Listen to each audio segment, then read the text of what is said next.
click record.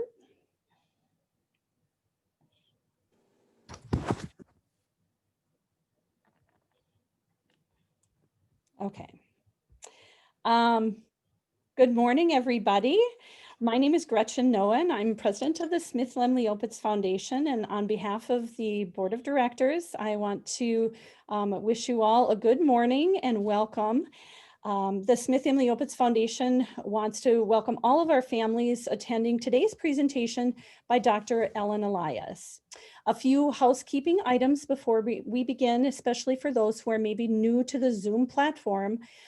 Please, for now, keep your microphones off on mute until you're ready to ask any questions that you might have. And if you do have a question, please use the chat button at the bottom of your Zoom screen to let us know that you have a question, and we can either unmute you, you can unmute yourself, or you can simply type it in the chat conversation and we will ask it for you.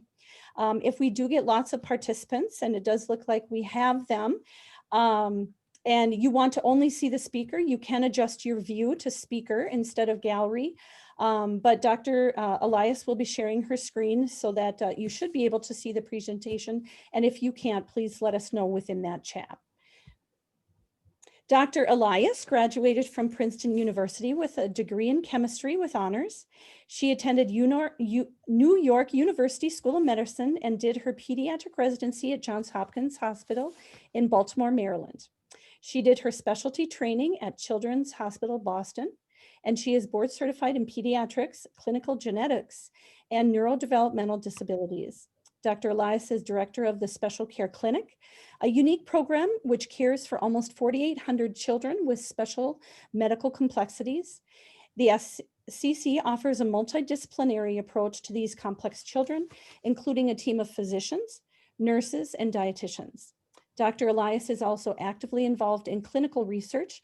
She was one of the first investigators discovering the cause of the Smith-Lemli-Opitz syndrome and is the principal investigator of a study treating more than 30 children with SLOS, with both cholesterol supplementation and antioxidant treatment, as well as a new study, which she will be telling us about today. She also participates in research concerning underlying causes of autism, medical problems associated with Down syndrome, and received a large grant to start a clinic for patients with Ehlers-Danlos syndrome. But we know Ellen best as one of the Smith-Lemli-Opitz Medical Advisory Board members and as a champion for the health of our special children. She has recently provided guidance on COVID-19 related to SLOS and is here today to talk about the virus as well as current vaccines for COVID-19. A warm welcome to Dr. Ellen Elias and everyone who is joining us today. Dr. Elias. Thank you so much for that kind introduction. It's my great pleasure to talk to you all, I guess, from not just the US, but other countries too. I just want to say a special thank you to some of my colleagues in special care who had pulled together some of the COVID slides that I'm going to show you in just a little while. These are 3 of the docs who work with me in my clinic. We actually have well more than 5,000 patients that we follow in special care who come from a large area, not just Colorado, but 500 miles in all directions, because my hospital is the only academic pediatric hospital for the 7 state surrounding region. And this was just a little bit of conversation about why I know a little bit about COVID and kids with special needs.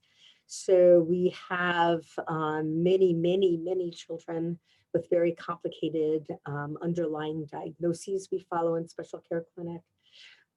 It's the largest clinic in the entire country that provides a medical home to children with various complex issues, including genetic and developmental disabilities. And we have been collaborating for the past many months with the CDC and the American Academy of Pediatrics to try to learn as much as we can about COVID, how it affects children, especially children with medical complexity, and that certainly includes patients with Smith-Lemli-Opitz. So just a quick overview of Smith-Lemli-Opitz, since because of COVID, there wasn't really a big meeting for a while and so on. So just to catch everybody up, SLOS was first described by those three doctors, Smith-Lemli and Opitz, in three boys who had developmental delay, facial features that were unusual. They were very teeny, and they had abnormal genitalia with hypospadias. And it was 30 full years later that my colleague and friend Mira Irons and I, working with a chemistry lab in New Jersey run by Steve Tint, discovered the cause of Smith-Lemli-Opitz. It's a defect in the final step of trying to make cholesterol in your body. That process happens in your liver. And this was the very, very first disorder in people identified in the cholesterol metabolic pathway. Very long time ago now. What we knew at the time was that patients with Smith-Lemli-Opitz could present with a variety of different complicated anomalies that could be very severe and include the brain, the heart, the kidneys, the limbs, and the genitalia. Some patients had cleft palate and unusual features. And what we very quickly realized once there was a blood test to prove this diagnosis is the enormous and huge range of severity of these features. So there's some children with SLO who can be detected even prenatally because of their birth defects, and then other children are born and it may be many years before the true diagnosis is made because they are so mild. And in fact, the only thing sometimes that might be seen is some behavioral issues along the autism spectrum, some mild developmental problems, and no severe birth defects. And just this very, can you guys see my pointer? Can you? Great. So there's this teeny tiny little bit of webbing between tone number 2 and tone number 3 here. That is called 2-3 toe syndactyly. And this is pretty mild in this picture. It can be a little bit more impressive in some patients, but some kids with SLO, this is the only really obvious physical findings sometimes that you can see in the milder patients. So I don't want to scare anybody with a pathway slide, but just to say that the process of making cholesterol in the body is incredibly complicated and involves multiple steps. And the problem in Smith-Lemli-Opitz is right here at the very, very final step, turning this compound called 7-dehydrocholesterol into cholesterol. This kind of chemical is called a sterol, chemicals that look like this with these rings attached to each other. Is a sterol, and you can see that in the name cholesterol. 7-dehydrocholesterol has a cousin called 8-dehydrocholesterol, which looks almost identical, except that this little double bond here gets flipped up into this position. These two compounds are quite elevated in patients with SLO. And in you and I, the amount of 7-DHC in your body is very, very low and almost undetectable, the 8-dehydrocholesterol. And at first, when we were learning about this disease in the mid-90s, we thought that the main problem was missing the cholesterol or having really, really, really low levels of cholesterol in your body. And we now know that that is part of the problem, but a big part of the problem too is what happens when you accumulate this 7 and the 8-dehydrocholesterol. So why do we need cholesterol? Well, a lot of people think cholesterol is bad. All my cardiology fellows think, friends and fellows think that cholesterol is a really terrible thing because if it's too high, it can cause all kinds of issues for your vascular system and so on. But what we do know and what we learned is that the fetus very, very early on in pregnancy needs to have an adequate amount of cholesterol there to activate a gene pathway called the sonic hedgehog pathway. And that pathway is completely necessary for the normal development of your brain, your heart, your kidneys, your limbs, and your genitalia. And so if there's no cholesterol present in the fetus or very little, then this gene pathway is not able to work properly. And that's how you end up with birth defects in those areas. And then after birth, we know that you need cholesterol to make other steroid hormones in your body, and these are very important. You need cortisol made by your adrenal gland to be able to fight infections and other kinds of stress. You make your sex hormones, testosterone and estrogen from cholesterol.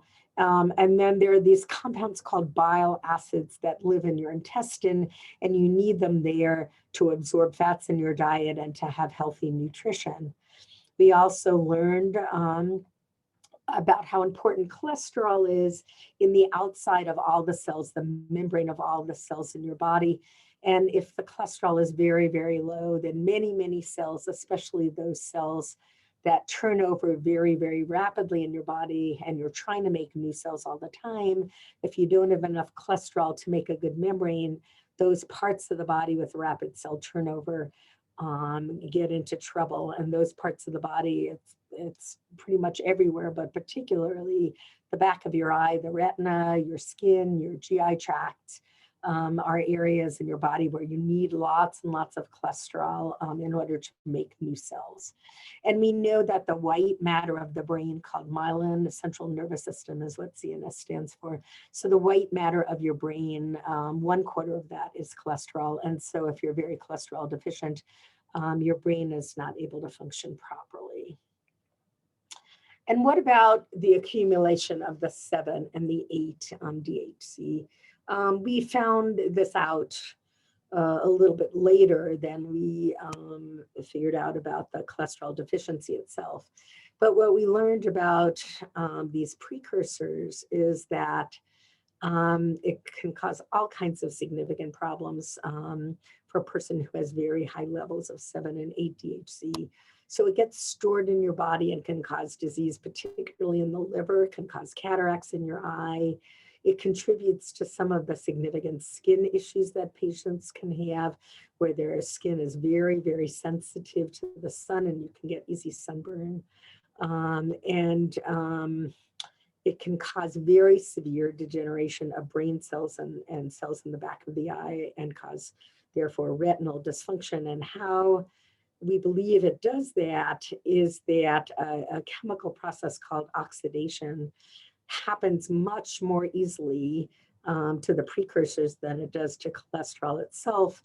And then these precursors get turned into toxic substances called oxysterols that are very injurious to many parts of your body. And so this is a two-pronged problem. If you have SLS, you have not enough cholesterol to do the things that cholesterol does, and then there can be progressive damage to your cells by the buildup of these toxic substances made from your precursors.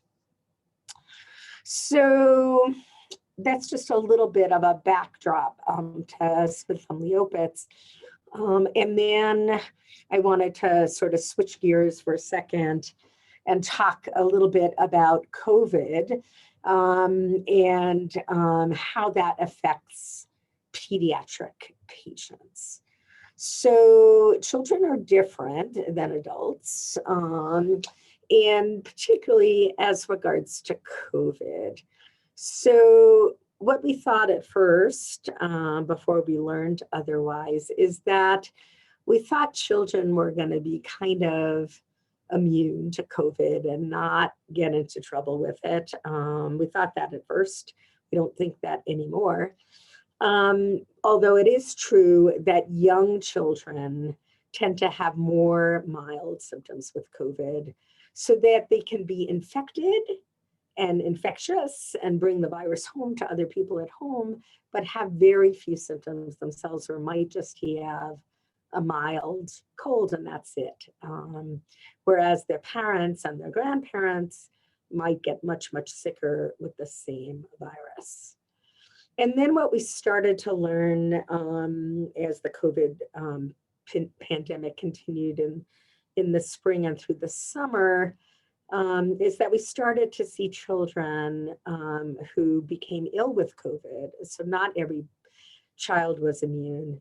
And what we learned is that particularly children with medical complexity, like the kids who are followed in my special care clinic, were the kids who could become sick and could need to be admitted to the hospital and even to the intensive care unit.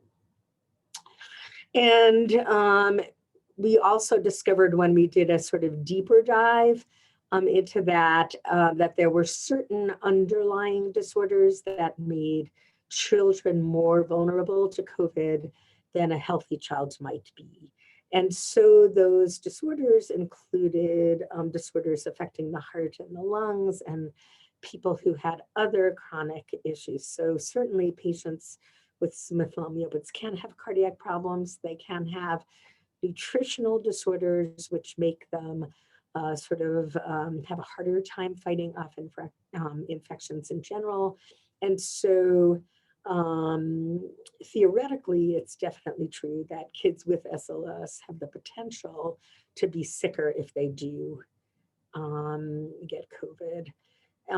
The other impact that this pandemic has had all over the country is that kids aren't going to school. And therefore, they're not receiving academic services. They're not receiving therapies that they used to get in school that were really essential to their developmental progress and their well-being, that suddenly, boom, stopped like that. And many, many families were even frightened to have therapists come into their houses because of the risk of having strangers who don't live with you come in and potentially infect you and your child. So what happened for lots of my special needs kiddos, including kids with SLO, is that the pandemic has significantly impacted well-being and the ability to have services in many, many ways. I wanted to mention something that some of you may have heard about or read about it in your local newspapers or seen it online. There's this very weird problem that we are just learning more about in pediatric patients who get COVID, and it is called MISC, which stands for multi-inflammatory syndrome in children. It's a very unique pediatric response to COVID. We are not really seeing MISC in grown-ups. And it's terrible and can be life-threatening. This is a problem that doesn't occur right with the initial COVID illness, but occurs approximately 2 weeks after the child has had COVID, and they might not even have been sick with the COVID that they had initially and had very few symptoms or even be asymptomatic. MISC is seen in school-age children for the most part. It's not something we're seeing in very young infants and very young children, but mostly school-age kiddos. And the symptoms of it, it looks a little bit like flu on steroids, but patients get a very high fever. So you can see high fever, 104, 105, horrible muscle aches. These unusual lesions that look a little bit like cold sores, and you can see them on your lips, inside your mouth, and in the mucous membranes around your genitalia. And people can have severe abdominal pain and GI symptoms with this, and that can be vomiting and diarrhea. Some kids have what looks like a horrible conjunctivitis, so this really red inflammation of the white part of the eyes, and then you can see swollen glands, and a rash. So these kids are sick. This is not something that you'd see a little rash on your kid and say, oh my God, could it be MISC? No, these kids are sick. They can't get out of bed. They're so sick. And you look at them as a parent and say, oh my God, this is scary. And if you see anything like this in your kid and you've had, God forbid, COVID in your house a couple of weeks ago, this is a medical emergency. This child needs to be seen immediately in the emergency room because the cardiac effects of it can be life-threatening, and children can have arrived in the emergency room in shock and near death from failure of heart function. A lot of these features that I just described look like something that's been around for a very long time called Kawasaki disease. I don't know if you all have heard about Kawasaki disease before, ever heard of it, but this has been around for a long time. You didn't really know all the underlying infections that caused Kawasaki, but a lot of the symptoms are similar. The high fever, which goes on for days, the lesions in the mucous membranes, the swollen glands, the rash, the conjunctivitis. A lot of these symptoms look very, very, very similar to Kawasaki. Kids with Kawasaki can also come in very, very sick, although not as horribly sick and near death as some of these kids can. So to make this diagnosis, you put together all of those symptoms, and then you do some laboratory tests, and that includes documenting that there's a test that's positive for COVID. And then there are blood tests that are called inflammatory markers that are very, very, very elevated with MISC. And so that's the sort of constellation of things. We just had a patient just this week in my clinic on Thursday, seen by one of my colleagues who presented with this whole picture. There's an inflammatory marker called CRP that normally is less than 0.5, and this poor child's CRP was in the 20s, so markedly elevated inflammatory markers. So this is rare, exceedingly rare. It was first reported out of Europe. That was a little bit ahead of us in the COVID pandemic, and also in New York City, were the first cases in this country. And then we have now sort of seen this all over the country.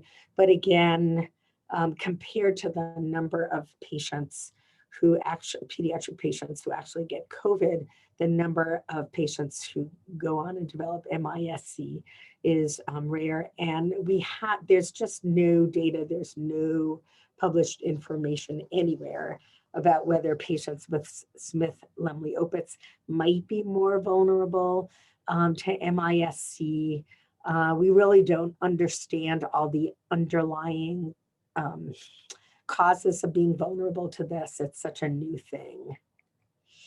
So I wanted to share some slides with you. This was some data that came from the summer, and we presented it this fall at a big American Academy of Pediatrics meeting, looking at experiences all across the country of kids with medical complexity and COVID. And so there's more numbers of this, but the trends that were in these slides are very similar. And so you can see that just looking at all the states in the country, California was the worst and still continues to be the worst in terms of numbers of COVID cases, and Colorado is somewhere in the middle in the country. So we looked at all the children in Colorado who were admitted to the hospital because they were sick with COVID. Because we're the only academic center with a freestanding pediatric hospital in the state of Colorado, these numbers are pretty indicative of not just my state, but all of the surrounding states where really, really sick kids get flown in and taken care of here. So we looked at numbers of children who were so sick with COVID that they had to be admitted to the hospital. So of the more than 500 kids at the time who had COVID, 82 were sick enough to be in the hospital. And then we looked at what their underlying conditions were. And so what we saw was that of those inpatients, 2/3 of them had what we call comorbid conditions. So they weren't just totally healthy kiddos. They were kids with some kind of medical complexity, and many of them came from special care clinic. So what were the sort of underlying comorbid medical problems that brought these kids in to be admitted to the hospital? So the biggest one was underlying lung disease. So we have a lot of patients, and in Colorado, because of the mountains, we're at altitude. So unlike being at sea level, we are at 5,280 feet above sea level, and the air is thinner here. So if you live in the mountains and you get lung disease, you often have to be on oxygen and need respiratory support. So kids with lung disease were the most vulnerable. And the second category were kids with neurologic disease. And this includes kids with severe developmental disabilities who might have or might not have seizures, might not be ambulatory, might be in wheelchairs. So kids with the more severe end of neurologic disorders, kids with GI disorders, and this included kids with feeding tubes, severe malnutrition, failure to thrive. So I have kids with SLO who fall in all those three categories, but none of my kids with SLO got admitted with COVID to my hospital. Other categories, kids with immunocompromise, so someone who, I do have one patient with SLO who had a heart transplant as an infant before her diagnosis was made, and she's on immunocompromised compromising meds. Kids with cancer on chemo, kids with endocrine problems, kids with Smith-Lemli-Opitz can certainly have endocrine problems because of their severe cholesterol deficiency, and then cardiac defects, renal defects. Genetic metabolic is a whole sort of global category, which includes SLO, and then hematologic disorders. So kids with SLO can have hematologic disorders because you need cholesterol in the membranes of your blood cells for them to function properly. So when you looked at all the comorbid conditions that caused kids who got COVID to be sick enough to be in the hospital, I'd say a person with SLOS might fall into any one of these categories.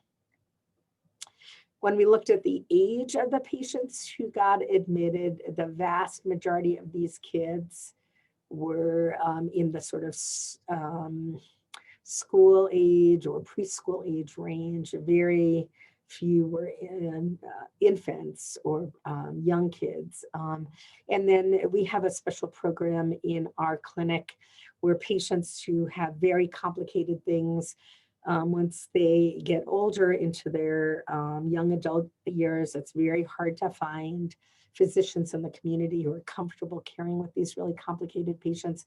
So we have a small group of those patients that we still follow in my clinic by a group of adult providers. And so some of those needed to be admitted as well.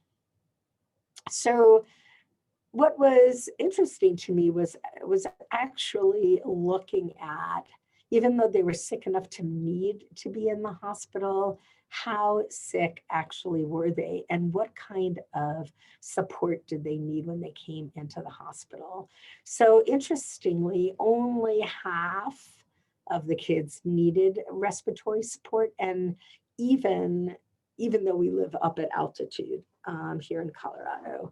And when we looked at the kind of respiratory support, only a very, very small number of kids went to the ICU, needed intubation or ECMO, and the vast majority of them just needed a little bit of nasal cannula. So even though they were sicker and they needed to go into the hospital, they didn't need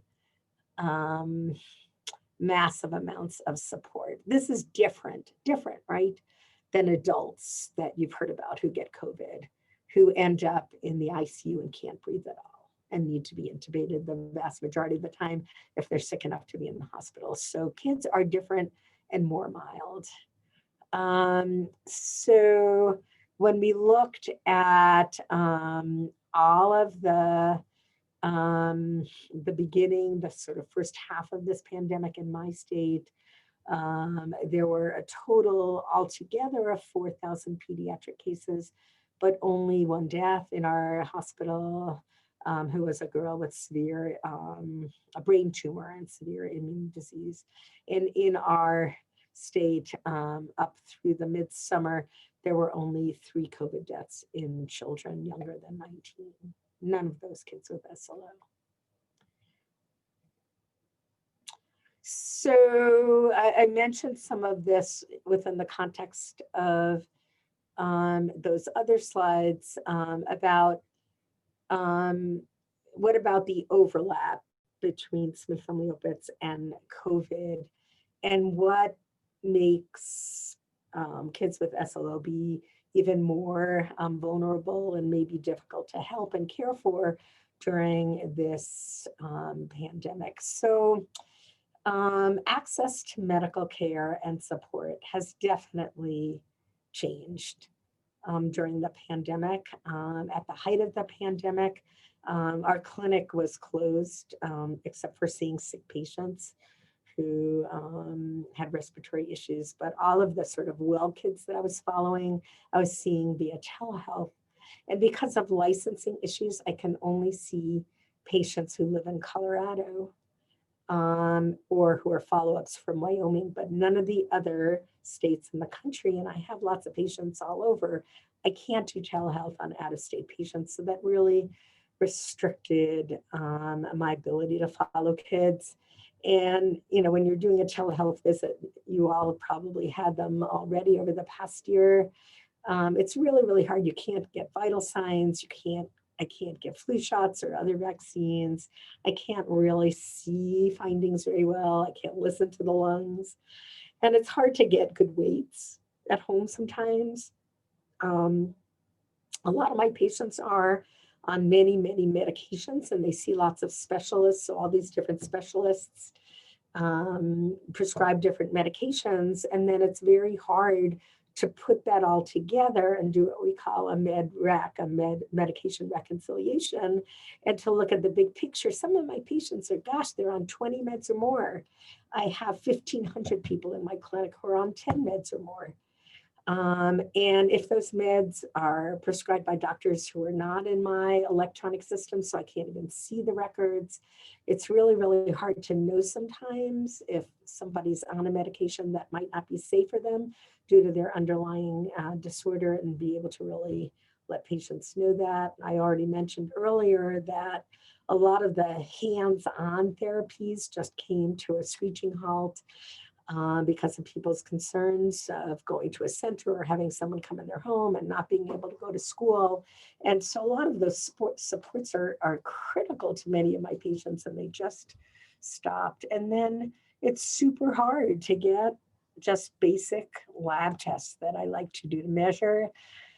So we developed a system in my clinic that helps a little bit, but it's not perfect. We would have the family come into the lab at like really early in the morning when no one else was there. I put in the orders for that so that they didn't, have to see me on that day. They could just zip into the lab, get their bloods drawn, pop over to my clinic and get weighed and measured, and then go home and end up being in the hospital for just way less than 30 minutes.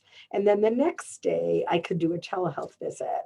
And so that way I could at least have their growth parameters, their vital signs, have the results of their nutrition labs and things like that. The cardiologists have been good at that too. They've been able to zip in the patients and do EKGs and echoes. We've even been able to do MRIs and X-rays, have the patient come in on a separate day, just run into radiology, get those done, go home. And we've been able to really significantly cut back on the amount of time that families have had to spend coming in to the hospital. And for many of my families, that has really allowed me to continue to follow kids. But not everybody can do that. People are still scared to travel. People are still scared to come into the hospital for anything sometimes. And so there is a limit still to how much information. And I graduated from medical school in 1980, so I've been a doc, for more than 40 years, and I can't stand it that I can't examine patients. I just can't stand it that I can't lay my hands on them, because I can find out so much more about them by being able to do an exam. So I still find it really limiting. Other challenges is that, I already mentioned I legally can't do telehealth for families from out of state, but a lot of families don't want to get on an airplane. And man, I don't blame them for that. I don't want them getting on an airplane and coming here if things are really bad in their state or in my state. It's just too dangerous. One of the things that special care clinic is sort of one of the reasons that we exist and what we do is coordinate multidisciplinary visits and procedures under one anesthesia. So, we'd have a kid come in from California and they'd see 3 or 4 docs and go to the OR and get some testing, have an MRI, and stay here overnight in a hotel nearby and then go home. All those kinds of coordination of things. We are not able to do so well anymore. During the height of the pandemic, we stopped doing elective surgical procedures, and some of the tests that I was doing in my research protocol required kids going to the OR under anesthesia and having some studies, so that was shut down for a long, long time. And then COVID positive patients need to be quarantined, and my ill staff has need to be quarantined. I've had some of my faculty have been out, some of them for many weeks because they got so sick with COVID, or their kid was exposed at school. And a lot of my faculty, they have young kids and their kids aren't going to school. And so they're trying to not just be mommy and doctor or nurse practitioner, but they're also trying to be teacher now for their kids at home. And so that has really impacted my staffing and my ability to care for our patients. That's happening all over the country. So a lot of my patients here have asked me, how about going back to school? Is it safe? When can this happen? So clearly children learn better at school than they do at home, but you have to balance that with the safety of going back to school. Lots of kids with disabilities and lots of small children, they don't understand about social distancing. They're not able to keep a mask on, and that places them and the teachers and the therapists at greater risk. And then teenagers, so if you have a kid who's going to high school, a lot of teenagers think they're invincible and it's not going to happen to them and they're not going to get sick. And so they just make poor choices that are not complying with the rules. And then they might not even get that sick themselves with COVID, but they can bring it home and kill their grandmother. So it's been really hard to know how safe it is. And teachers are scared and therapists are scared. They're working with multiple students. And they may do a really, really good job in school of washing their hands a million times and wearing masks. But what if the parents are not being that compliant? And so, and the parent might be sending, it's not your kid, but maybe it's another kid in your kid's class whose parent thinks that they don't need to wear a mask or they don't need to do whatever. And that kid brings COVID into the school. And what about all the activities and things that kids want to do that it's really hard to do safely? So we have been thinking about this for many, many months now, and hopefully this spring things will get better. The numbers, COVID numbers in many places are down. Many more people are starting to get vaccinated. In my state, we've gone from level red, which is the second to highest level, to level orange, which is a little less restrictive. So like 25% of restaurant spaces can be used now, things like that. So lots of things, this is a moving target, right? And lots of things are changing. So it's really just helpful to keep up with the CDC guidelines, to keep up with the recommendations from the American Academy of Pediatrics, which your local pediatricians, I'm sure, are doing. There are other issues that happen at schools. A lot of schools have to be sort of change the number of kids that they can have in each room and the number of teachers and therapists that are working with the kids. Some of the schools don't have good circulation of air and things like that, ventilation that can make things be less safe. And then just the cleaning supplies. Who's going to do all that? How do you do all that if you're a hybrid system and you're doing half remote and half in person? It's very, very confusing for children to do that sometimes. So there are a lot of balls in the air to try to figure this out and make it safe for your kids. I really am keeping my fingers crossed that now that there will be more money and more thought given to trying to have some federal guidelines for this for the states, that it will become an easier situation. It's really important to know your families and your parents and your patients and know what their vulnerabilities are, because every family is different. And so I have this talk on a one-to-one basis with all of my patients and their families. And frankly, for some of these kids, I'm not sure it'll ever be safe until COVID is gone. You know, my really high-risk trach vent patients, they could get COVID and die. Or if there's a very vulnerable grandma in the house who's on dialysis and has bad heart disease and she's doing the childcare while the mom's trying to work. There are just so many different factors that, that make it hard to know how safe it is. What about mental health supports? Boy, those have been very, very difficult to maintain during this pandemic. And for many of my patients, especially those who have behaviors falling along the autism spectrum, it's been extremely difficult. And for all of us, I mean, even healthy people with what they thought were good, stable jobs, and the financial insecurity of this, the loss of academic supports and social supports for kids, the stress of staying home, and the difficulty in getting good mental health supports for all of my families have just been so hard during this. Some families have had luck with getting ABA in the home that can help reinforce some of the online learning that people are trying to do, but it's just incredibly difficult and will be, I think, for a while. On the other hand, there's one little tiny silver lining with this. Some of my more mild patients are like an online school. They can work at their own pace. They can be in a comfortable environment. And so for some of my patients, they actually like it better.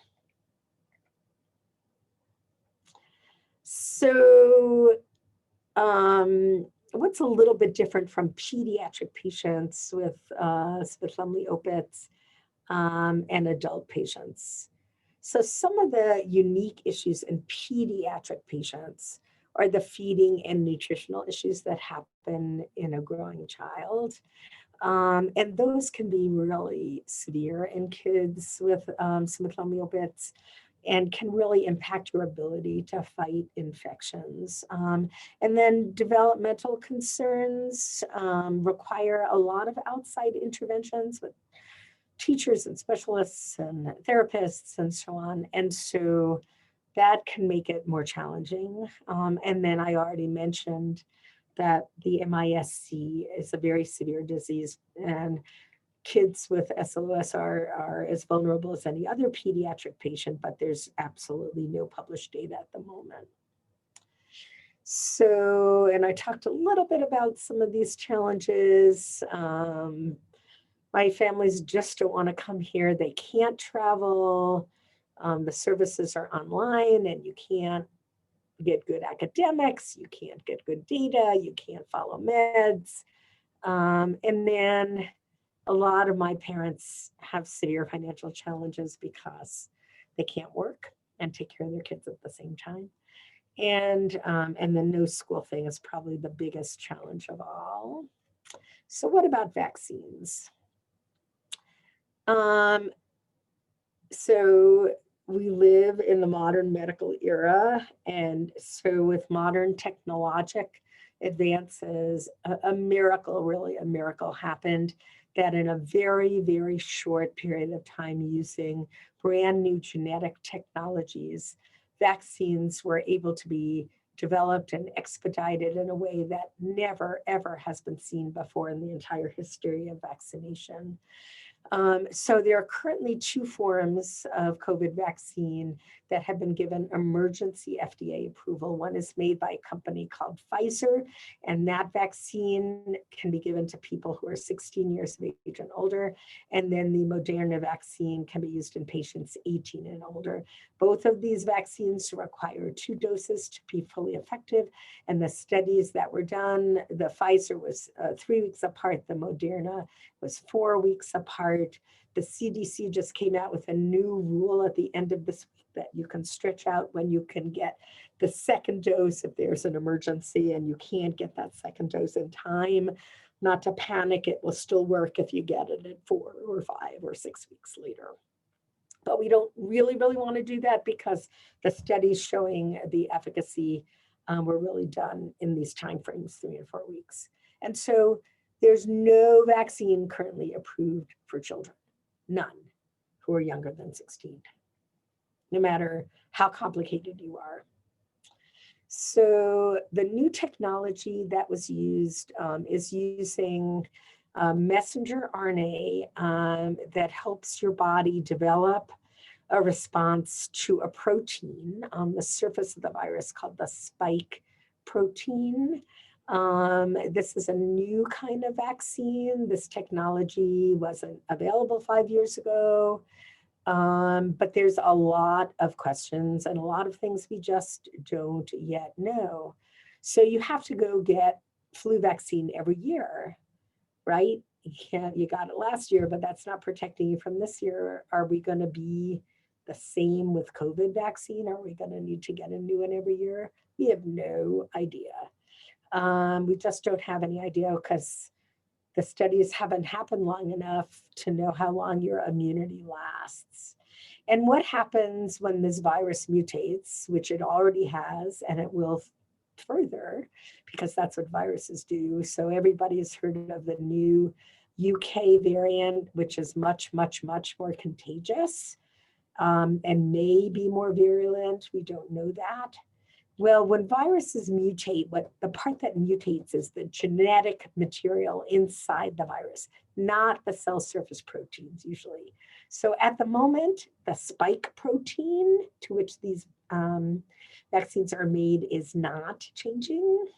Could it potentially change in the future? Sure. But at the moment, even with these new variants, which by the way are everywhere in the US, they're not just in the UK and not just in South Africa, not just in California. Colorado was the first state that described it here in our country, actually.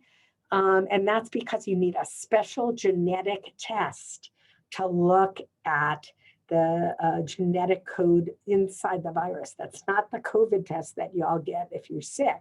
It's a special genetic test that's not done in everybody, only do it specially. So that's why it took a long time to figure out that that new variant was here. And it's very expensive and it will take longer time to figure out how much it's spread. So should patients with SLOS get the COVID vaccine once it's available for children? In my opinion, absolutely. Why? Because we know that the kinds of problems that make you sicker, need to be in the hospital, maybe in the ICU, are problems that kids with Smith-Lemli-Opitz have. And so they are, and on top of that, the nutritional deficiencies make them more vulnerable to recovering from infection sometimes.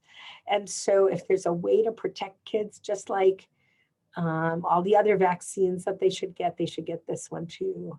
So when will the vaccine be available for PD patients? Well, those studies, some of them are going on now, but only down to age 12. And those studies need to be done that show that the vaccine is effective and safe to be given in younger people. And then the FDA will have to approve it, and then we'll be able to give it. But it won't be for young children for a long, long time. And meanwhile, please, please, please get your flu shots. Everybody, and this is the recommendation from the American Academy of Pediatrics, from the CDC, that flu and COVID, the symptoms look very similar, almost identical, except with COVID, you can lose your taste and your sense of smell. You don't usually have that with the flu. But if you got both together, people call that a twin-demic. If you got both flu and COVID at the same time, that could kill you. We could protect and prevent you from getting so sick with flu.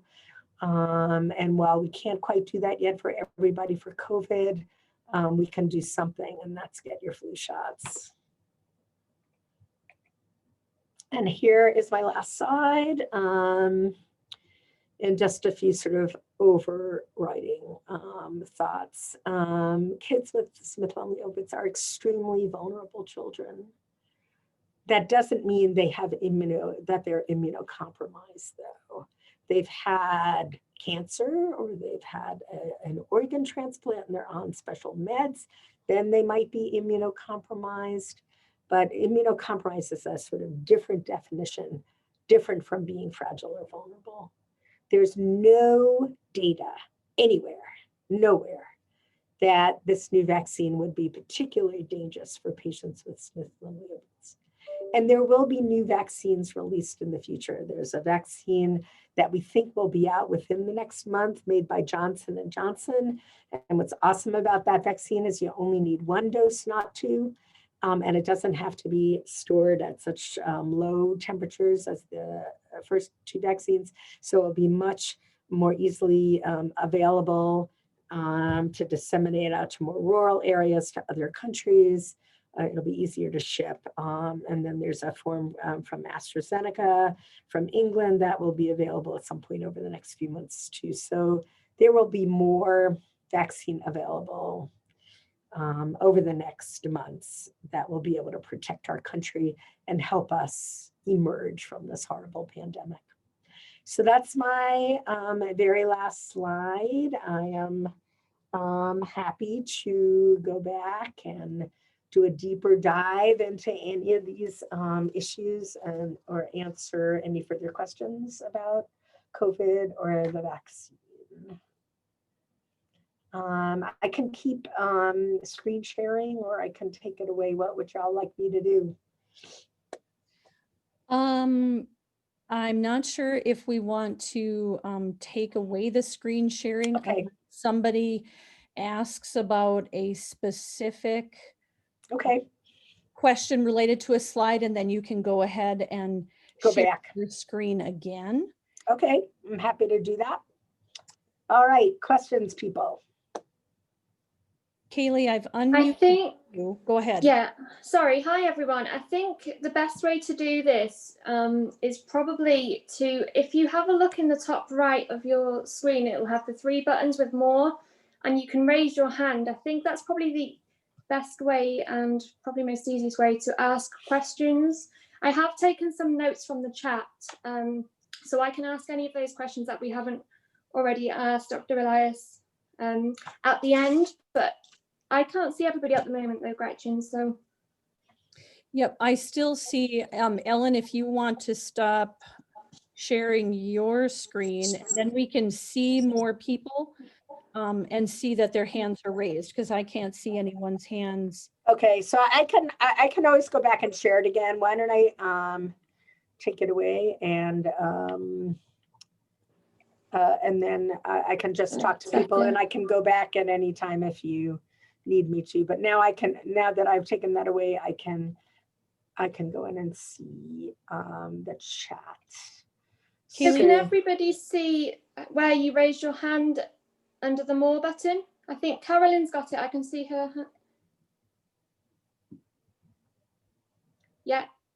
Carolyn, do you want to ask a question? Can you unmute yourself? Yes. Can you hear me? Yes. I can. Okay, Hi. great. Good morning, Dr. Elias. Hi, how are you? Good. I have a 17-year-old, so she would be eligible for the Pfizer vaccine. Right. I have a question about the categories that they're using to prioritize. Yeah. I guess you were expecting this question. Oh, yeah.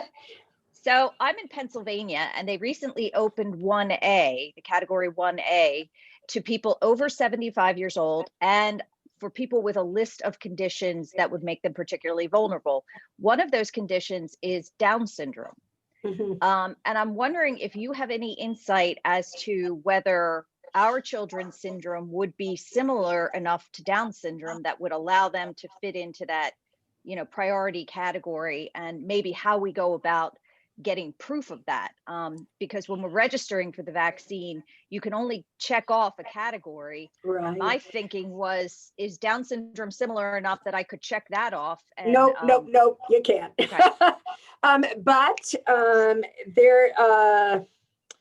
Kids with Down syndrome, which is trisomy 21, have different vulnerabilities. But I think the better luck would be to look at the list of medical conditions, sort of medical problems, I should say, not diagnoses, but medical problems, and see how you could fit there.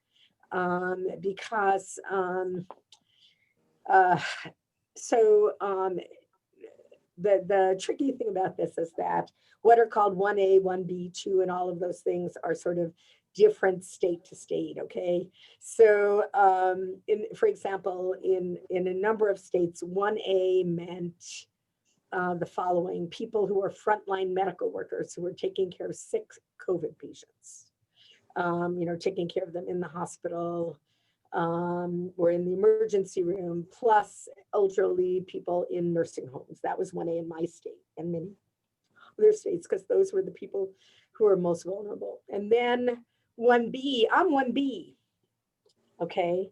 But I've been fully vaccinated now. So is my husband. He's a cancer doc. My husband's a cancer doctor, and he never stopped seeing patients all throughout the pandemic, because cancer patients still needed to come in and get their treatments.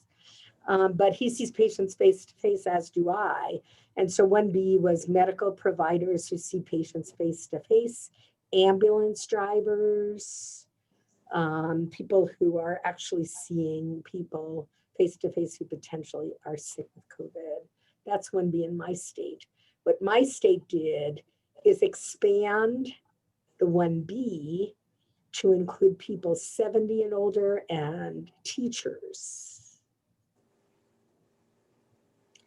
And just this week, they expanded it to include people who provide, who are, say, home CNAs for their complicated children. That just happened this past week.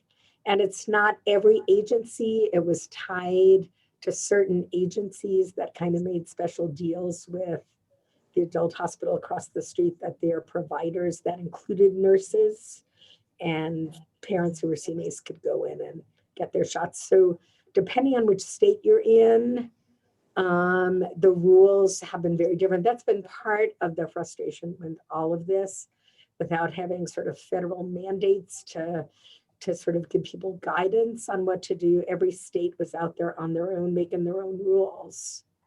And so it just made it very frustrating.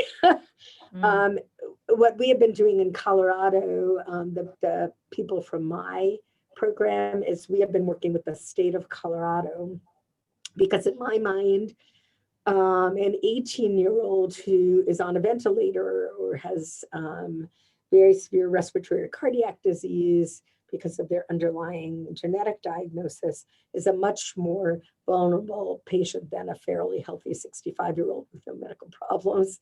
And so I want my patient to get the vaccine first based on their medical vulnerability. And so every state is kind of making their own rules about that. And that's why your state added Down syndrome on it. They must have had somebody who was advocating on the state level. That's how that happened. People with Down syndrome can have a lot of sort of autoimmune disorders. And maybe that's why they got on that list. But no, SLO is totally different from Down syndrome. You couldn't get it that way. But maybe some of the list of symptoms and medical problems might make your daughter eligible. So you would recommend going through your own pediatrician and talking to them about what particular categories they may fit into. Right. Okay. Exactly. Okay. Yeah. Thank you. Yep. Thanks, Carolyn. I think we have the next question from Miguel Ferrand. Yes, hi, hello. Can you hear me? Yes. Yes. Hi, this is Miguel, Lee, and this is Raphael here. We're Hi, from Scotland, UK. Wow. How are things out there? Yes, I know, and a bit of snow as well. I was wanting to ask, I saw your slide when you spoke about comorbidities in relation to pediatric patients they had COVID.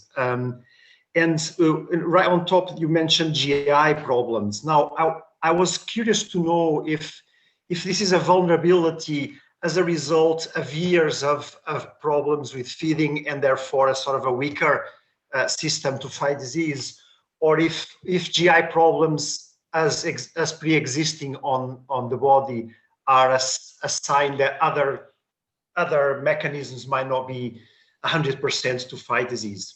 Right. No, that's an excellent question. The GI problems that patients with SLO can have, there are quite a few of them. The GI tract often doesn't work perfectly, depending on how severe the cholesterol deficiency is. There might not be enough bile acids to absorb foods, and what we call failure to thrive, where you're very small and can't grow very well, is a common situation. Also, food allergies is very common. So a lot of my patients are allergic to multiple different things, and that can cause some inflammation in the GI tract that can be difficult and cause severe abdominal pain and symptoms. And then liver disease falls in the category of GI problems. And so many of my patients with more severe SLO have their livers are not functioning properly. They have elevated liver blood tests and very severe liver disease. So all of those things can fall under the GI category, but it's a kind of fairly diffuse category, and just about anything might count. Yeah, okay. Thank you very much. You're welcome. And some of the problems are present from birth.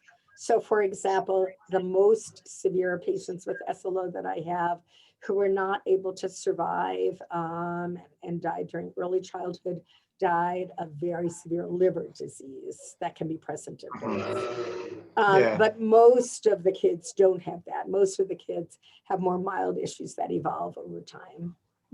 Yeah, because I wondered if in the absence of a balanced nutrition, there will be in some way impairing, recovery and fighting disease mechanisms. I mean, in the case of Raphael, very early on, he was definitely a kid who didn't eat properly and is now 100% tube fed. So he's a different kid from the point of view of fighting disease.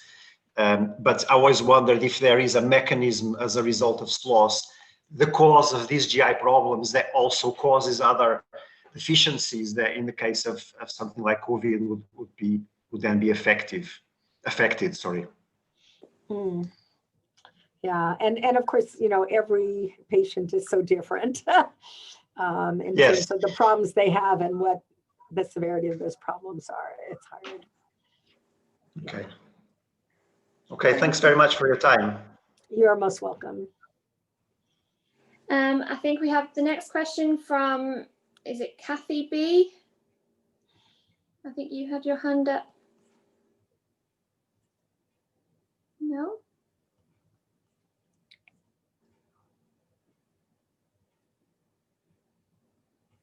Do we have anybody else that was wanting to ask a question? There are some questions in the chat. There's a question, Dr. Elias, on from Finland. Should a small-sized young adult with SLOS get a smaller dose of the vaccine? Good question, and the answer is no. One dose, no matter how big you are.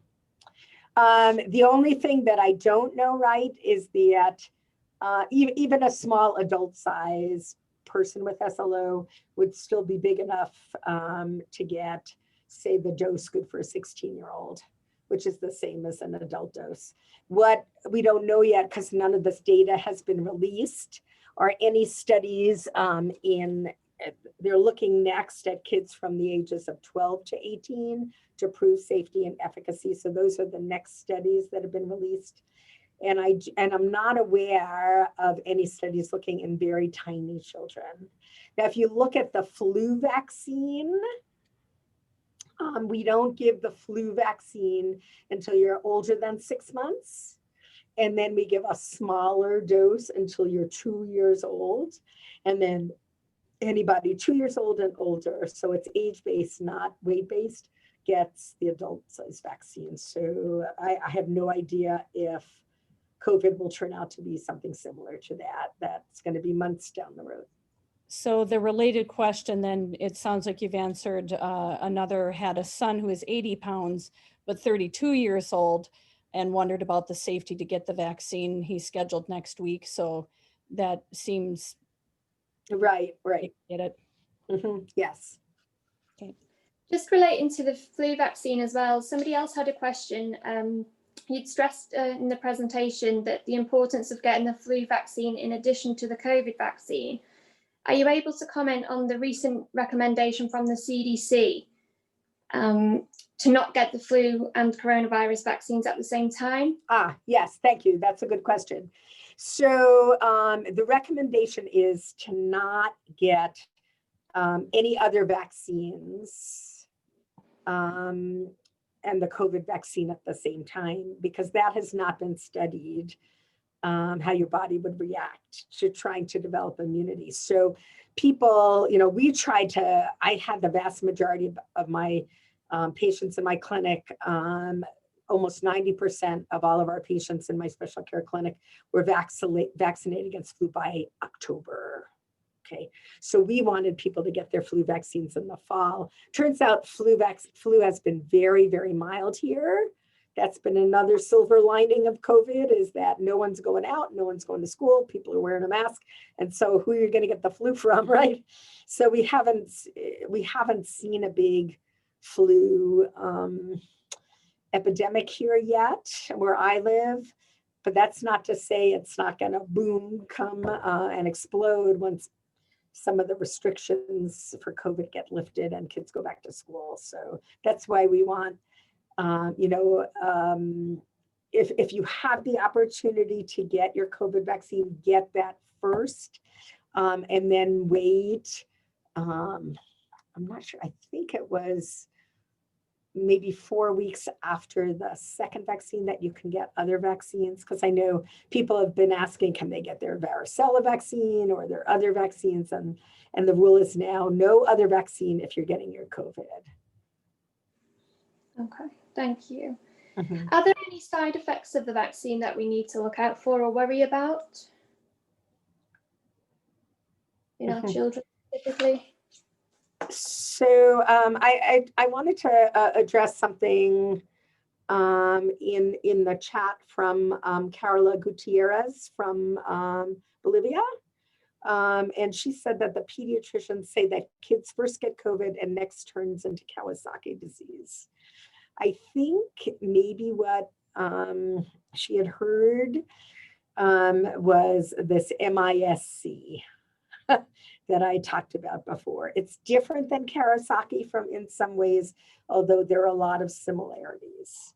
And I just wanted to stress that it's only a very, very tiny percentage of children who get COVID who then go on to get MISC.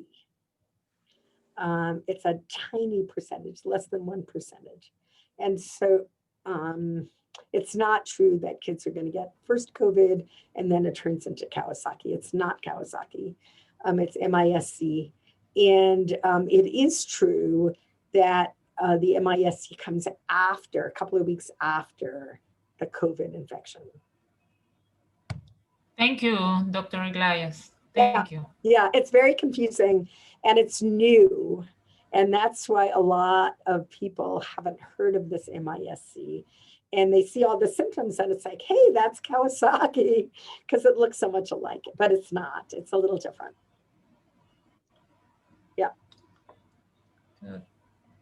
Okay, let me just sort of scrolling.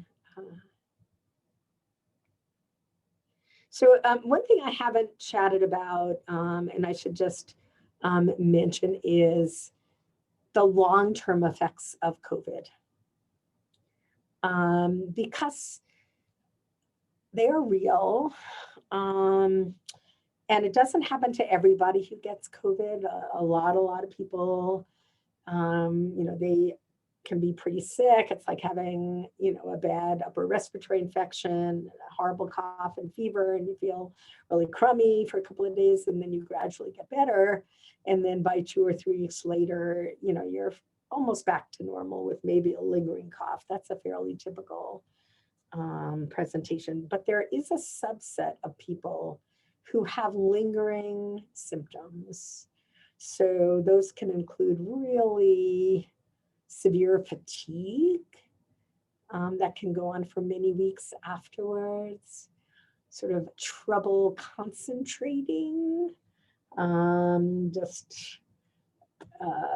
one of my nurse practitioners, who's just a wonderful, brilliant medical provider, she got a really bad case of COVID, came very close to being hospitalized, fortunately didn't have to, but it took her weeks and weeks and weeks to just recover her strength. And she has 3 little kids, she'd like do basic stuff like do the laundry, make dinner, and try to see a few patients at work, and then go home, and she'd be in bed by 7 o'clock at night. She was so exhausted, and that went on for weeks afterwards. So this chronic fatigue can be really impressive. People have this expression, I really don't like it very much, but they call it brain fog, where it's just kind of hard to concentrate and do your job and think as smartly as you used to do. Apparently that sort of feeling where you're not quite in control and you're so tired can last for a long time too. So there are groups here in this country for people who are sort of more long-term survivors of COVID. And I think that the people who were super sick but then recovered, those people who were in the hospital and didn't die but eventually recovered and got to go home, that patient population seems to have a harder time getting back to baseline. So, all right. Dr. Elias, Yep. a lot of people will ask the following question: if our children do come down with COVID, are there, we hear a number of different things, and, initially a lot of people were talking about convalescent plasma. We have known about convalescent plasma for a long time. It used to be written in Marky's chart if he ever had surgery to check if that was something that he would need convalescent plasma for. What is the role of convalescent plasma now that we know more about COVID-19? And what are the other treatments that we should maybe have our pediatricians look into, should our kids, like Marky has a heart condition. And so I'm particularly sensitive to preventative things. What if he does ever get it? What can I do ahead of time when they first develop it to not lead to a hospitalization? Yeah. So as far as I'm aware, there's nothing like that that's done preventatively. If you're talking about, sort of plasma from patients who have had COVID, that has been used in very, very sick patients in the ICU to help them get over their infection more quickly. And again, I think it's an FDA, something that's still going through the FDA in terms of final approval of when to use it. There's a really good question here from, I'm probably going to butcher this name, but Karen L. Utasim, if I came close to saying that right. And it was a question about giving stress steroids to somebody with a really high fever. That's a really good question. So some people with severe Smith-Lemli-Opitz, as I mentioned, don't have enough cholesterol to make normal sterol hormones. And part of your body defense mechanism, if you get a very severe illness, is to make more cortisol. And if you have SLO and a very low cholesterol level, you might not be able to your body might not be able to make enough cortisol to respond to the infection. So I would, in my protocol and the kids that I follow, if they're very severe, I look at their cortisol and I have them see endocrinology. And if they have an order in the chart that if they get a really severe illness with a high fever or they're having surgery, that's also stressful, like a big surgery, like scoliosis surgery or something like that, that they automatically get stress steroids for that. And so I would think that if a person gets COVID and is super sick and need to be sick enough certainly to be in the hospital or has a really high fever, like 104 range, that person probably should get stress steroids. I don't see a downside to it because I know that steroids are being used in really sick patients in the hospital to help them recover faster. So I think that's a really good question. Thank you for asking that question. I don't think that the reaction you get from the vaccine itself, some people do get a fever, and it's your body mounting an appropriate immune response to the spike protein virus from the virus. And it means that your immune system is working great if you get a fever to the vaccine. So I'm not sure I would want to give steroids in that situation and slow down the response that your body is making appropriately. But that was a really good question. And then somebody asked, should FFP be recommended if a child does get COVID? So FFP is fresh frozen plasma and is the only kind of blood product that one can use that has some cholesterol in it. And the situations where I have used FFP are in the newborn period with critically ill newborns with severe SLO in whom I'm not able to give cholesterol by mouth. It's the only way to give IV cholesterol is FFP. So I don't think it would be necessary for a kid if they just got COVID and they're not that sick and they're not in the hospital. But if someone with a very severe SLO gets COVID and is hospitalized and is critically ill and is not able to fight the infection, I would imagine that giving both steroids and FFP you might think of that in that really critical situation. And then someone had a question about the Astrazeneca vaccine. Again, Karen with another really good question. You are correct that the AstraZeneca is a different mechanism than the mRNA vaccines. But that doesn't necessarily mean it would be worse for patients with SLO. My understanding of the Astrazeneca is that it targets the genetic material within the virus, not the spike coat protein. And it's not based on mRNA technology.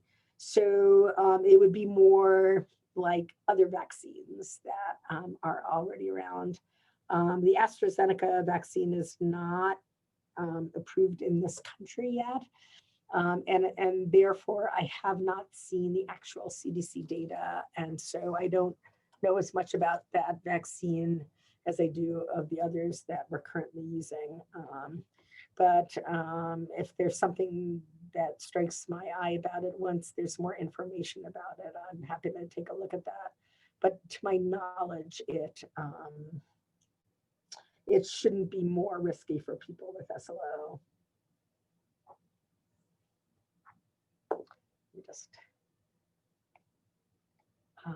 Okay. I have unless there are so Carola Gutierrez has another really good question. If you have to wait a really long time to get the COVID vaccine, should you get your flu vaccine now? I would say yes. If you think it's going to be another month or more at least before you can get your COVID vaccine, then I'd go ahead and get your flu vaccine. Yes. These are such good questions. All right. I wanted to, Gretchen had asked me in the very beginning if I could just spend a couple of minutes talking about the research protocols that I'm doing and how COVID affected that and what's happening now. So all research was shut down in my hospital between March and May because pretty much the hospital was shut down in many ways. I mean, our emergency room, our inpatient units, our ICUs were all open, but our regular clinic for just seeing, you know, your physical or well child care or genetic follow-up for that, all of that was closed. And the research unit was closed, just closed.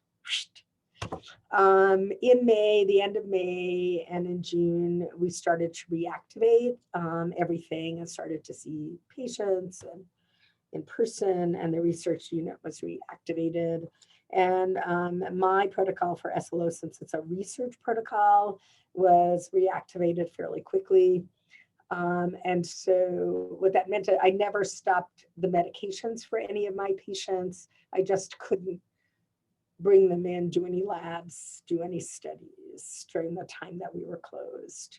Once we reactivated, I could start to do that, but the problem is that patients, and I respect this totally, are scared to travel. Nobody wants to get here on an airplane, and I have patients from all over the country, not just here in Colorado.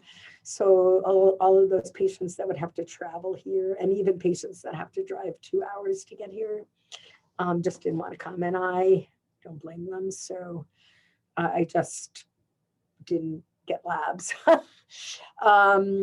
So we're, you know, as numbers are starting to slow down and more people are getting vaccinated, more people are willing to come in. And so we've started to do some studies, and just over the past month, I've had a couple of kids who've come in and done their studies. So what my research is not just giving cholesterol as a supplement, and I invented back in the 90s a cholesterol medicine that's pure pharmaceutical grade cholesterol and soybean oil. It's the equivalent of 5 eggs per teaspoon.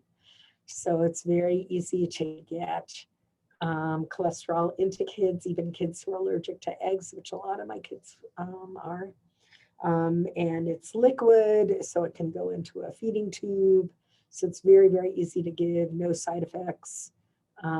Just helps get the cholesterol level up and the precursor level down, because if you can raise your cholesterol levels up, then your liver stops working so hard to try to make more cholesterol, but instead only making the precursors.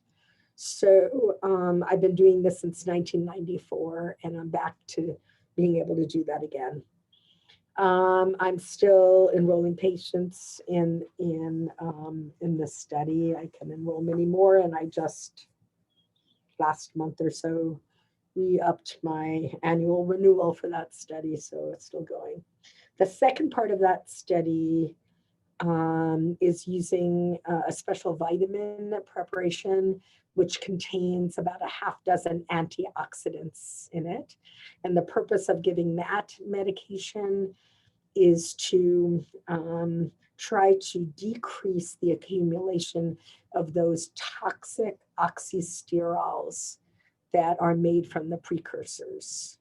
And so if you have very high levels of 7 and 8 dehydrocholesterol, then you ordinarily return those into these oxysterol compounds that cause the cells in the back of your eye to die, that your neurons, your liver, they're very, very toxic chemicals.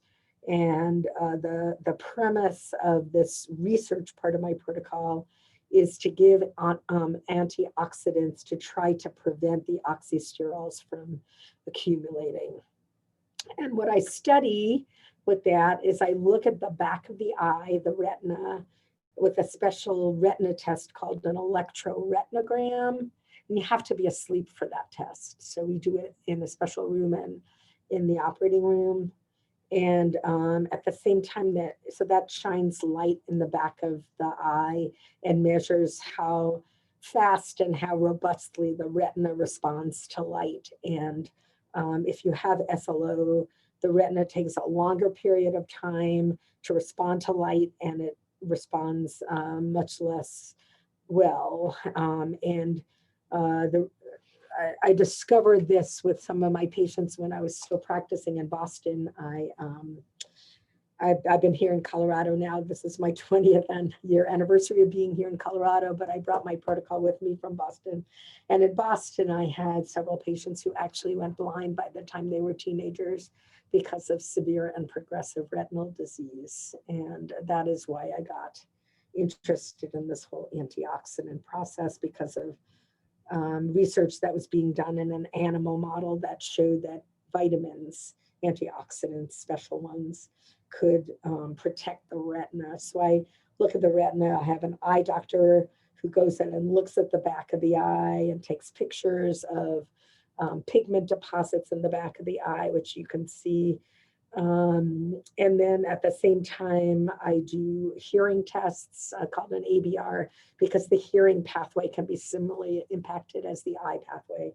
And so I'm following the hearing serially. And so those are the tests that I do in the OR. It's been very, very hard this year to do those tests in anybody, just because of the pandemic and our ORs being closed for many months. So that's the sort of main thing that I'm doing with my regular protocol. I give cholesterol, which is not considered research anymore. It's been 26 years or whatever. But the antioxidant piece is still considered research, because how well I can protect the eye is still not totally understood.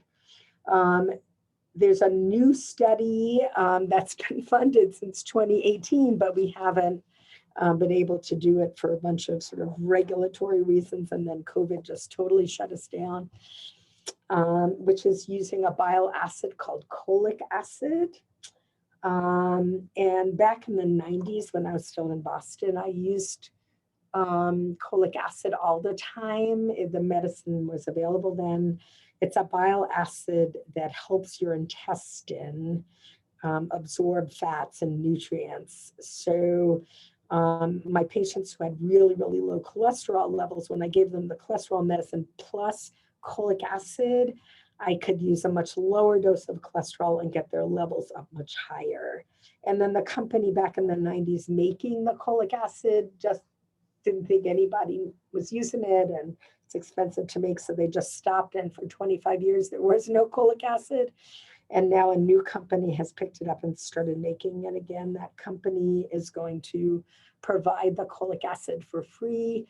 And the research protocol is just going to be done in a small number of patients who were just showing that it is A, safe to use in pediatric patients, and B, has some efficacy in getting the cholesterol level to go up. So between Dr. Rizzo in Omaha, Nebraska, and me here in Colorado, we're going to be able to enroll up to 15 patients. It's a 2-month study, and it will include coming to one of these 2 sites, Nebraska or Colorado, getting basic lab work, being shown how to administer the cholic acid by either my pharmacist or the one in Nebraska, being on the cholic acid for 2 months. There will be some lab work done after a month to show that there's no side effects of the cholic acid, because it can cause some elevations in the liver sometimes. And then coming back at the end of the 2 months and having lab work done again. We found a company that can go all over the country and draw labs locally, because one of the problems during the pandemic was trying to limit the number of times people had to come, here or Nebraska to have their labs done. And people just don't want to travel. I don't want them to travel. And so the entire study has to be completed by August, which is when the money runs out from the NIH. So we're under a little bit of time pressure. The company sending the cholic acid is going to be sending it over the next couple of weeks. And we just heard Friday afternoon that we got our final approval from the IRB, both in Nebraska and Colorado, so we can start over the next month or so with that. You're on mute. I can't hear you, Gretchen. Do you need participants for your study, and how would somebody go about offering to participate? Good question. So the criteria for enrollment, you have to be older than 2 and younger than 25, and your cholesterol level has to be lower than 125 to participate. And you have to be able to travel to one of the sites twice. And then there's contact with the research coordinators, because you have to fill out detailed sort of diet questionnaires and things so that we know how much cholesterol the person is taking, and whatever they're taking, they have to stick to that and not change any of their doses or their feeds for that 2 months that they're on the medicine. So those are the criteria. Some of the people I was hoping to enroll, actually, a couple moved away and a couple aged out because it's taken so long to get this started. But so I could use a few more patients to enroll in this, or if you're closer to Nebraska than here and could go there instead to Omaha, that would be fine as well. Dr. Bill Rizzo can enroll people there. Will you get us the information and then we can post that for families? Yeah, so I think the best thing to do would be to forward either my email and Sarah Jones in Nebraska. I can send you Sarah's email. She's the sort of coordinator there in Nebraska who helps Dr. Rizzo. And if people are interested, they can contact us by email, and then we can figure out the logistics of it. Dr. Elias, will you be following up with the ones who are already enrolled, such as my daughter, for this? I know everything was put on hold, so I don't know if we should even contact you or just wait till you follow up with us to let us know. No, why don't you send me an email? Okay. And give me, if you have any updated sort of weights and any cholesterol levels that have been drawn in the interim or anything like that. No, everything stopped. But we can talk about it some more. How old is she now? 13. Oh my gosh, yeah, so definitely eligible. Yeah. So yeah, send me an email. Gretchen has my email. I have it too. Yeah, and you have it too. Good. Yeah. Okay. Kaylee, are there any other questions that you have seen come through in the chat? I think we've addressed most of them. If we haven't, does anybody just want to unmute themselves and shout out? I think most of them have been answered. I do apologize if I've missed anyone's. Okay. And, you know, please feel free to reach out to me in an email because that's the best way to reach me. Okay. Sorry, I was focusing on everybody else's questions and I forgot to ask my own. Okay, Sorry. go ahead. It relates to my daughter's 3 and we don't believe she'll be getting the vaccine anytime soon. But we as a caregivers are hoping that we can get it in the next few months. I suppose I'm just worried about us transmitting the virus onto her. Is there any research likely in the future to be undertaken in relation to that? From the virus, you mean? From the vaccine? I don't know whether we can still, if we have the vaccine, can we still catch COVID and then carry it and transmit it to our unvaccinated daughter? The answer is yes, I believe. And again, we don't know everything about this because it's all so new. But from what I have read, getting the vaccine doesn't totally prevent you from getting sick. What it does is it makes your symptoms be milder and less having the need to be hospitalized. But it doesn't prevent you from getting the virus, and it doesn't necessarily prevent you from spreading it. Mm-hmm. So all of the things that you've been doing in terms of hand washing, mask wearing, staying safe as you can, you have to just keep doing for the foreseeable future. Okay, thank you. Yep. So this was really fun for me. I hope it was helpful for you all. I hope everybody stays healthy and safe. And it feels to me like there's finally light at the end of the tunnel after a very long period of darkness.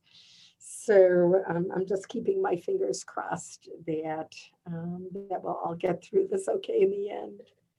Well, before we, unless somebody else has a question that you want to unmute and quick ask, before I have everybody unmute so we can give Dr. Elias a proper thank you. Dr. Elias, I just wanted to ask one final question. In the future, would you be willing, I think this is just wonderful, would you be willing to talk on something else at some point should we need you to? Would that be something that we could ask you to do in the future? Absolutely. I feel like I've become the Zoom queen of America. So I'm happy to do this.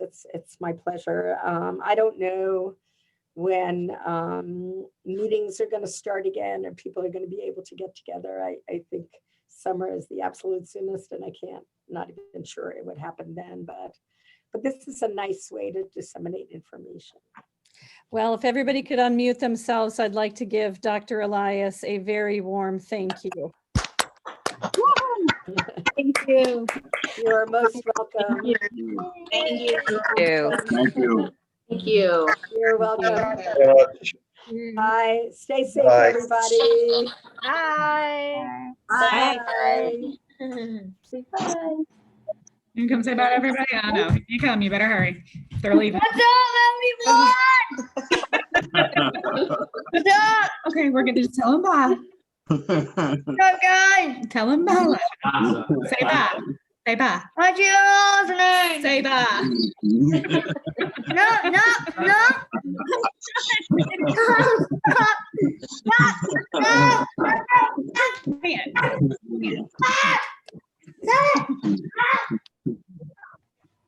Well, thank you again, everybody. I will end the meeting right now. And if you have any other questions, I welcome you to reach out to Dr. Elias directly. And please let us know any feedback that can help to make these presentations better. Thank you so much, everybody, and have a wonderful day.